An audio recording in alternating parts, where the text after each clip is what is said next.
Quem nasce, nasce para crescer, quem cresce, cresce para frutificar, e quem frutifica, frutifica para abençoar os outros.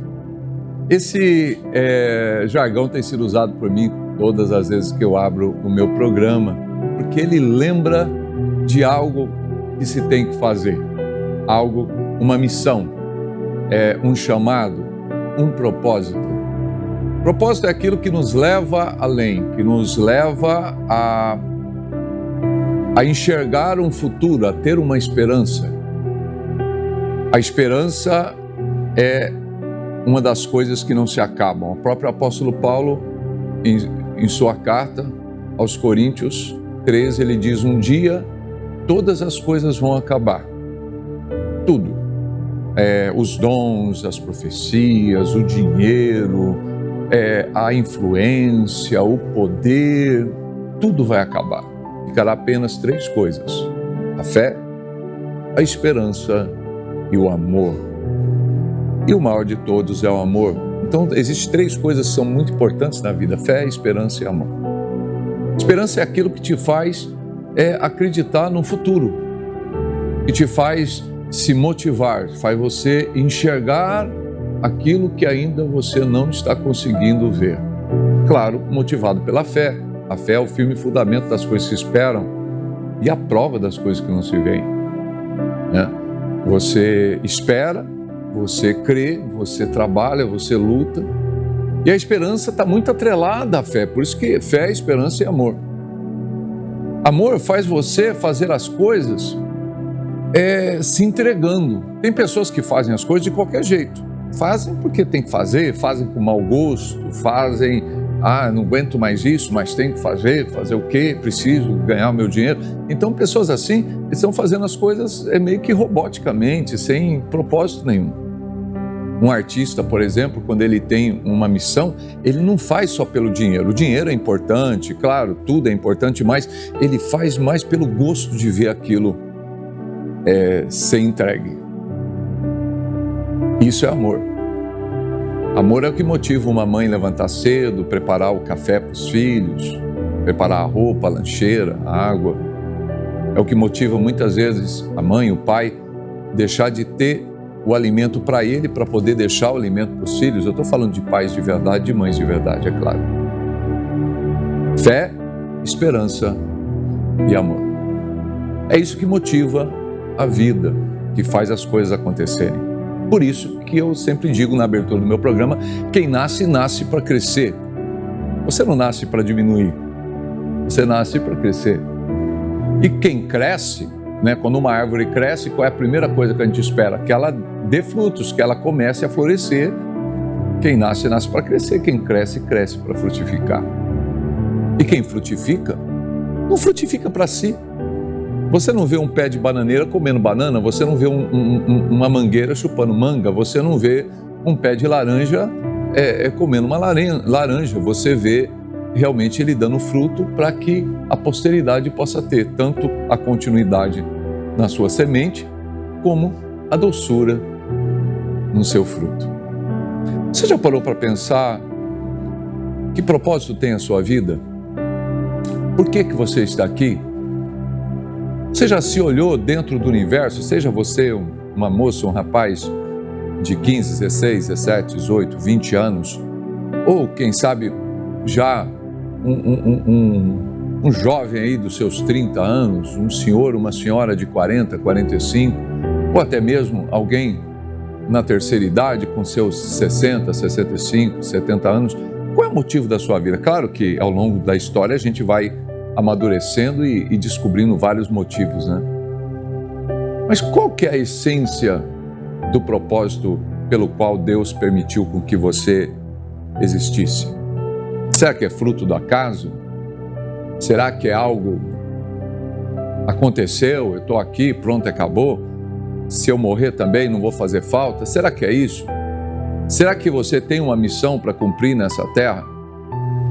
É pensando nisso que hoje a entrevista é comigo mesmo. Nós vamos falar sobre propósito. Vamos falar sobre como será a nossa vida daqui a 5, 10, 15, 20, 30 anos. Mas é depois da nossa vinheta, daqui a pouquinho eu volto.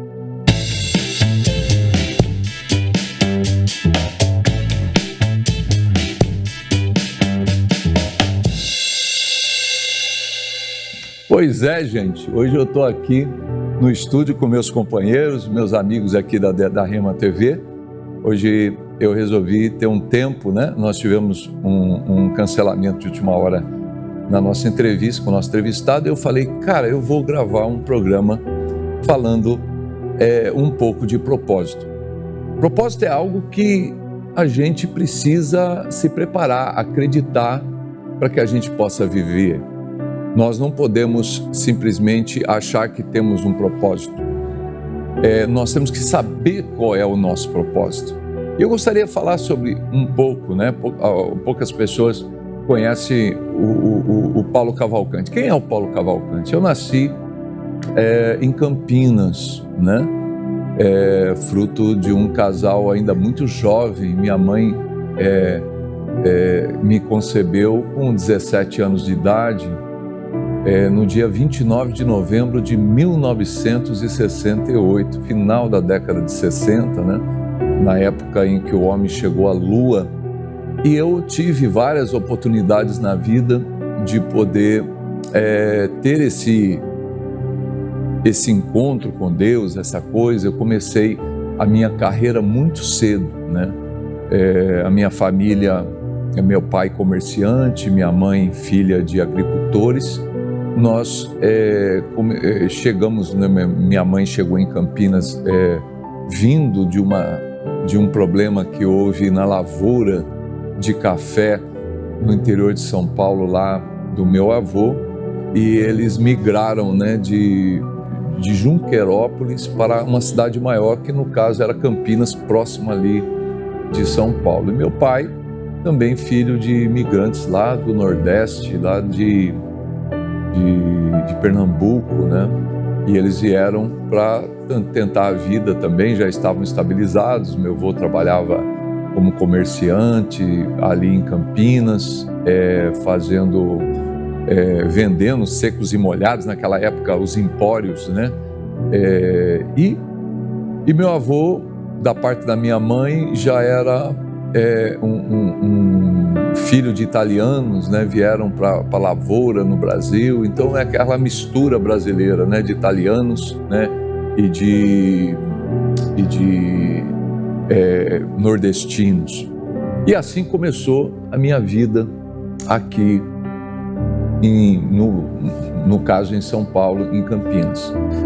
Já logo cedo eu fui ganhando a vida, fui crescendo, e quando eu tinha 12 anos de idade, um pouquinho antes, 11 anos, minha mãe me chamou para ir até a igreja. Ela já falava muito de Deus para mim, e ela falou, Paulo, eu vou te levar na escola bíblica dominical, né? Mas meu pai era muito tradicional, aquela coisa tal, meu pai não deixava minha mãe ir até a igreja sozinha. Então ela me levava de manhã e ela ia embora e me deixava ali na igreja. E eu comecei a ir sozinho para a igreja até um dia que eu resolvi começar a frequentar o grupo de jovens.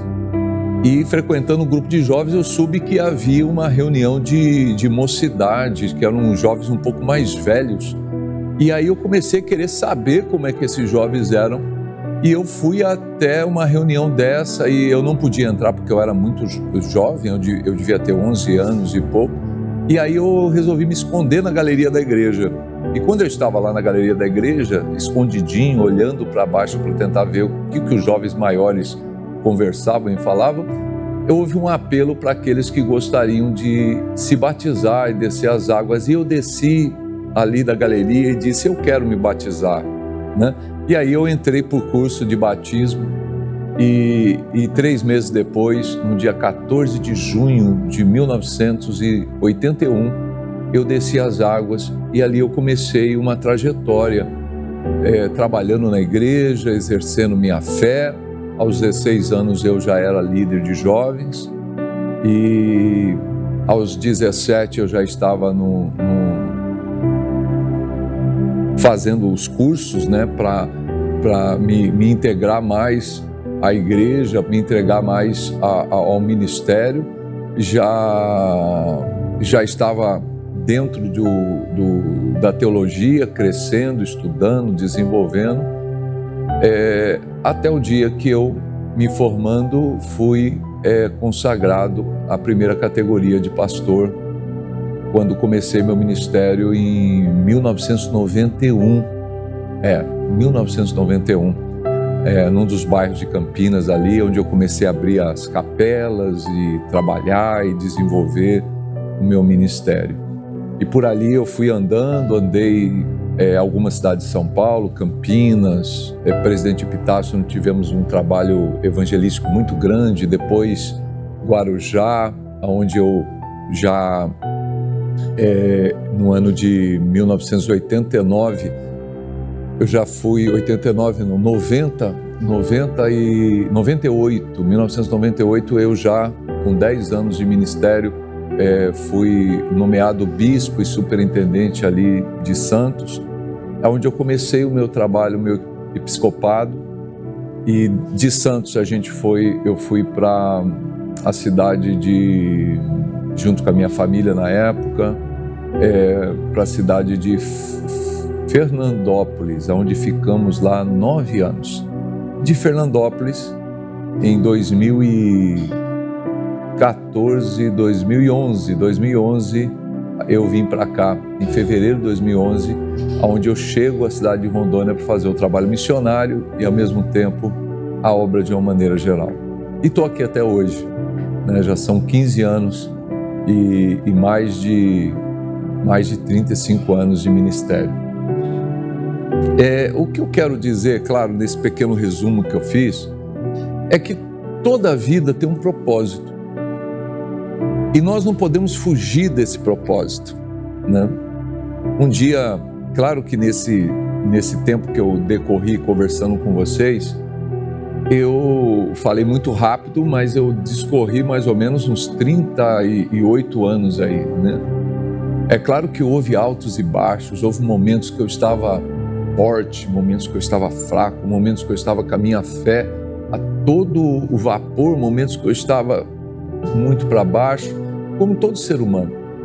O que acontece é que muitas pessoas, quando olham para um sacerdote, pensam que ele é um extraterrestre, ou que ele é uma pessoa que não tem limites, que é um Superman, que é super potente, que tem poderes sobrenaturais. E, na realidade, o único poder sobrenatural que um sacerdote tem é a fé que você pode ter também, né? Ora, a fé é o firme fundamento das coisas que se esperam, é prova das coisas que não se veem. Fora parte disso, nós somos humanos, temos necessidades, temos falhas, temos acertos, temos erros, né? O problema é que muitas vezes a gente quer enxergar dentro das pessoas o que nós não temos em nós, né? E nós temos sempre aquela tendência de queremos ter um salvador da pátria. Gente, nós já temos um salvador da pátria. Esse salvador se chama Jesus. Jesus é o caminho, a verdade e a vida para aquele que é cristão. Eu sou cristão e eu acredito que a igreja cristã é a igreja que tem a revelação de Deus. Então isso não se discute. Respeito quem tem outro pensamento, respeito quem pensa diferente, mas respeitar não significa aceitar, porque senão eu teria uma fé muito fraca e teria muita dúvida, né? Quando eu digo assim, todos os caminhos levam a Deus, eu estou romantizando uma coisa que não é romântica. A Bíblia não diz que todos os caminhos levam a Deus, porque nem todos os caminhos levam a Ariquemes, nem todos os caminhos levam a Rio Branco. Existem caminhos diferentes. E a Bíblia é clara quando ela diz: Jesus é o caminho, a verdade e a vida. Então, para quem tem a Bíblia e para quem é cristão e para quem acredita nesse sistema, então nós cremos que Jesus é o caminho, a verdade e a vida, e não se discute isso. Se aceita o outro, se respeita outros pensamentos, mas dentro do seu quadrado, no meu quadrado, no caso, meu quadrado é o quadrado cristão, eu sou crente nesse propósito, que Jesus Cristo é o caminho, que eu preciso ter um encontro com Deus. E a Bíblia é clara, né? Quem crer e for batizado será salvo. Mas que diz, né, Romanos diz, mas que diz, a palavra está diante de ti, está na tua boca e no teu coração. Esta é a palavra da fé que pregamos. A saber que se com a boca você fizer a confissão dos seus pecados e com a sua boca você confessar e com o seu coração você acreditar, você será salvo. Porque todo aquele que nele crê não será confundido. Então é esse tipo de fé que nós temos, é esse tipo de fé que nos motiva, a fé em Cristo. Eu posso ter uma simpatia por um líder cristão, eu posso ter alguém que possa me fazer ter vontade de eu ser igual a ele. Eu quero ter a fé, né? Uma pessoa que me chama muita atenção, que tem uma fé que encantou muito o nosso coração, é o falecido Papa João Paulo II.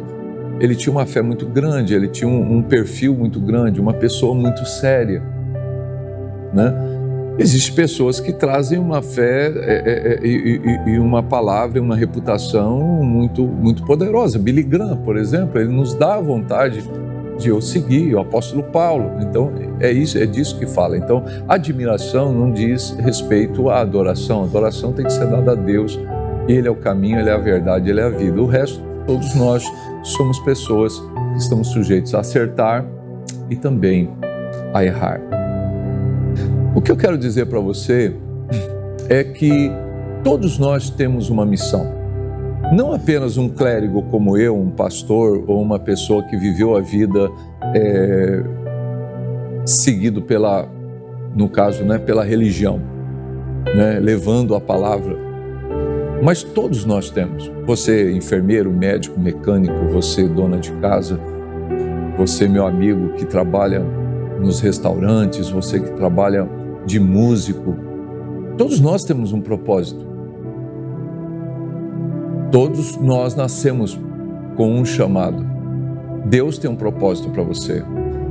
O problema é que muitas vezes nós não entendemos isso. Eu lembro de uma vez na minha vida que eu estava assim muito preocupado. Eu não sabia o que fazer. Eu estava passando por momentos difíceis, momentos de indecisão, e de repente eu fiquei meio que frustrado e comecei a questionar a Deus. Deus, eu estou com uma situação financeira assim, eu estou numa situação assim também, porque às vezes quando você começa a servir uma missão, você tem tudo, mas você às vezes não vê o crescimento, você não vê a coisa acontecer, você começa a ter problemas, aí você vê seus amigos, aqueles que optaram por ser advogados ganhando dinheiro, o que optou por ser comerciante ganhando dinheiro, eu venho de uma família de comerciantes, então aí você começa a ver as pessoas e você fala, poxa, mas eu resolvi ser um religioso, mas eu vejo que eu estou passando dificuldade, luta, então às vezes dá você passa por aquele momento de, meu Deus, será que eu fiz a opção certa? Né? Eu lembro que eu passei por esse momento, tenho muitos anos, isso aí deve ter uns 30 anos atrás, e eu lembro que eu comecei a orar a Deus, e Deus sempre falou comigo de várias formas, sabe?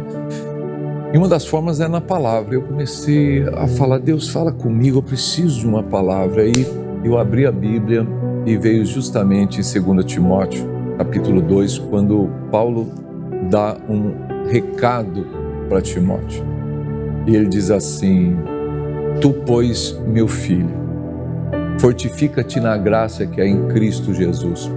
E o que de mim, entre muitas testemunhas ouvistes, confia a homens fiéis que sejam idôneos, para que também eles possam ensinar os outros. Sofre, pois, comigo as aflições como bom soldado de Cristo. Nenhum soldado se embaraça com negócios dessa vida a fim de agradar aquele que, olha, estou para a guerra. Simultaneamente também o atleta que não luta, né, ele não consegue vencer. E o lavrador que trabalha deve ser o primeiro a colher dos frutos. O Senhor fala nesse texto de 3 coisas. Ele diz assim, ele fala que você tinha que ser forte no chamado de Cristo. Fortifica-te na graça que é em Cristo Jesus. Quando você estiver com dúvidas na sua vida, a única coisa que pode te dar força para você prosseguir é o chamado de Cristo. É a graça. O que significa graça? Graça é favor não merecido. Nós não merecemos a graça. Graça é um perdão que é nos dado pelo sacrifício de Cristo Jesus, por Ele ter morrido por nós. É a única coisa que nos faz sentir a presença de Deus e ter a misericórdia de Deus na nossa vida. É a graça. Graça é um favor não merecido.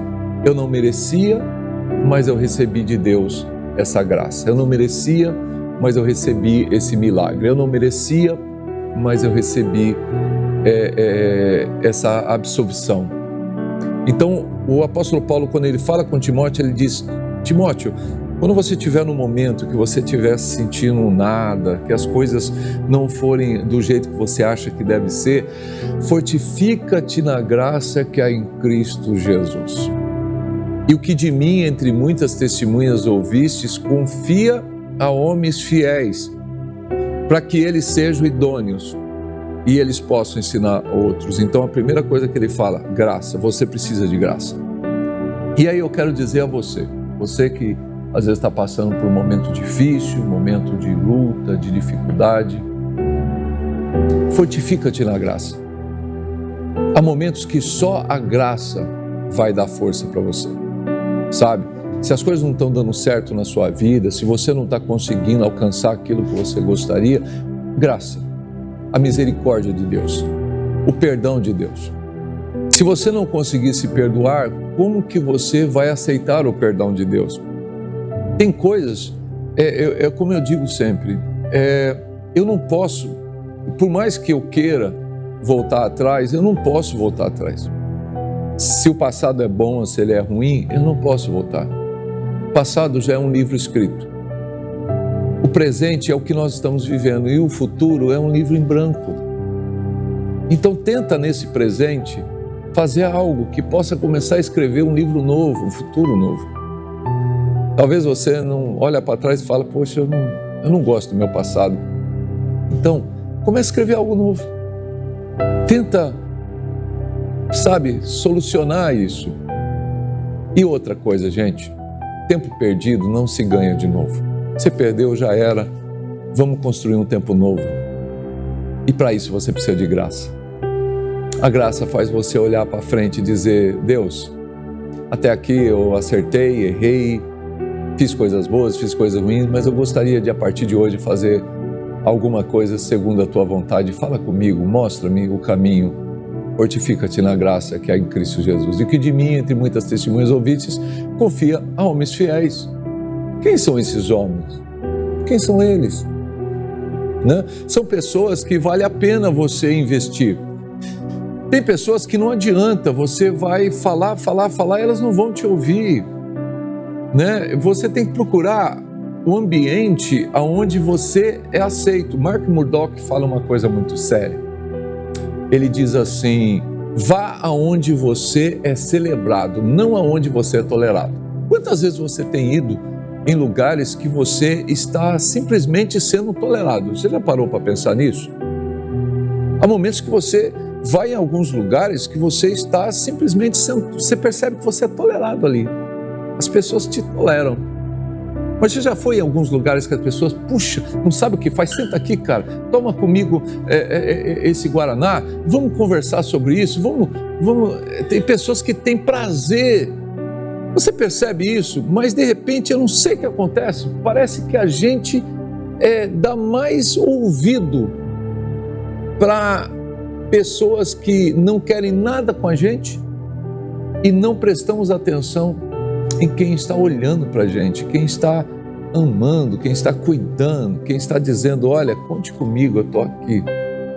Então vá aonde você é celebrado, não onde você é tolerado.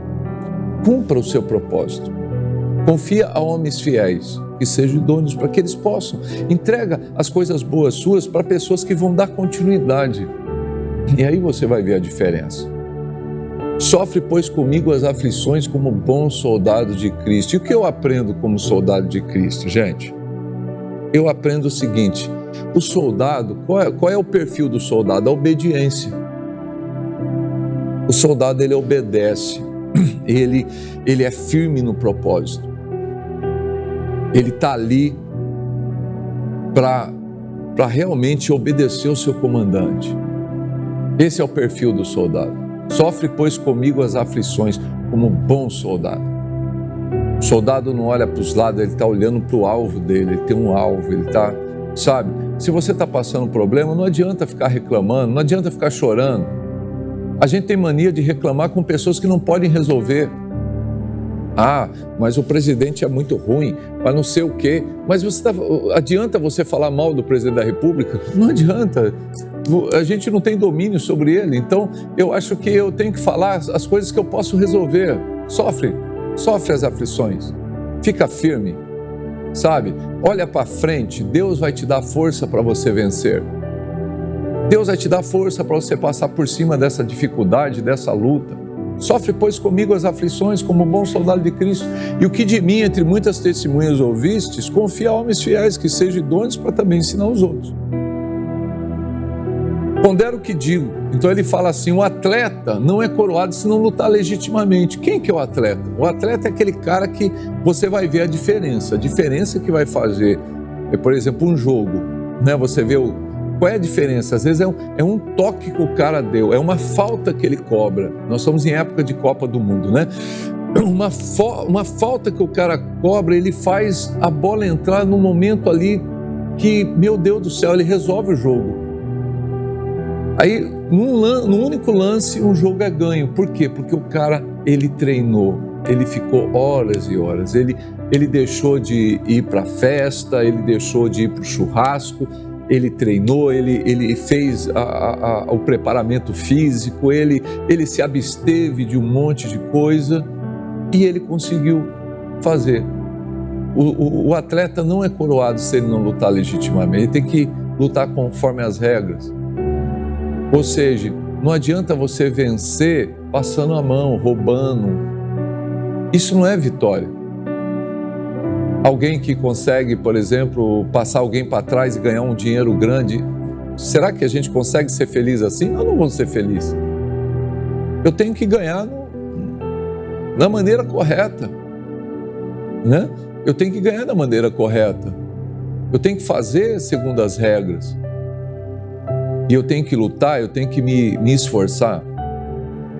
E a última pessoa, né? Eu falei do soldado, falei do atleta.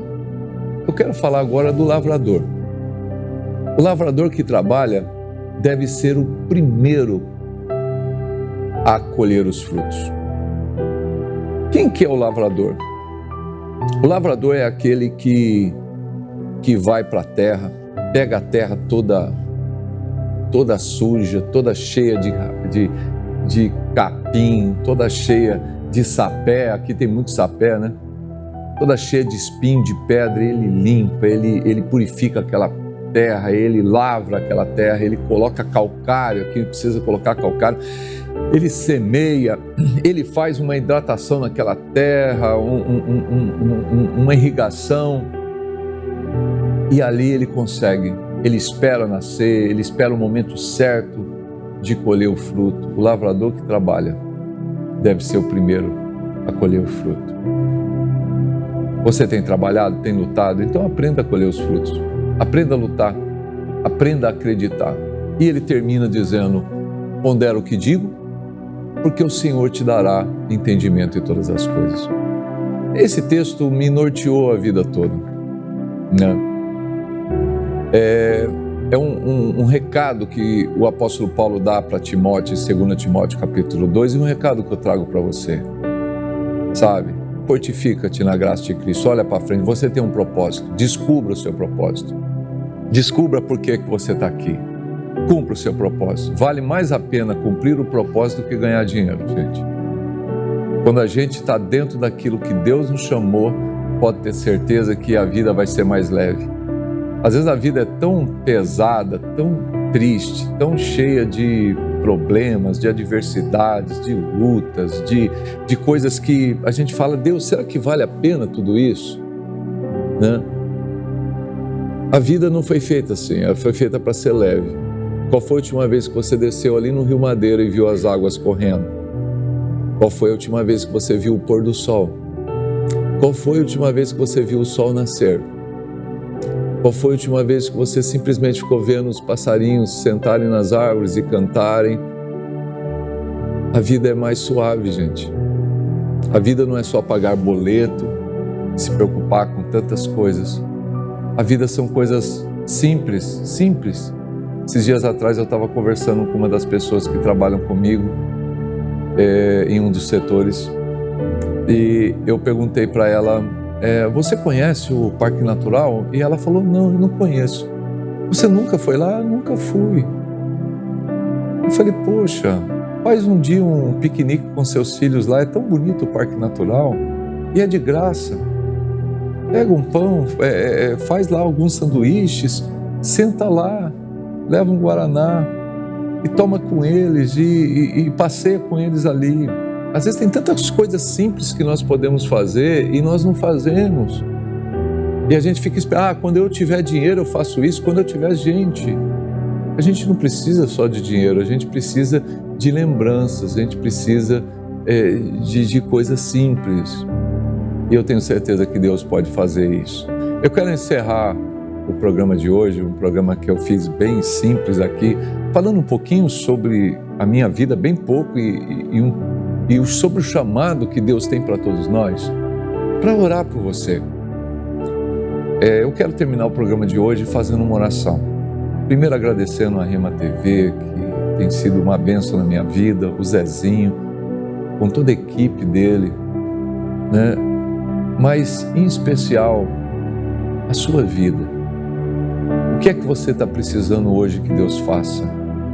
Qual é a gratidão que você gostaria de ter? Eu quero orar junto com você agora.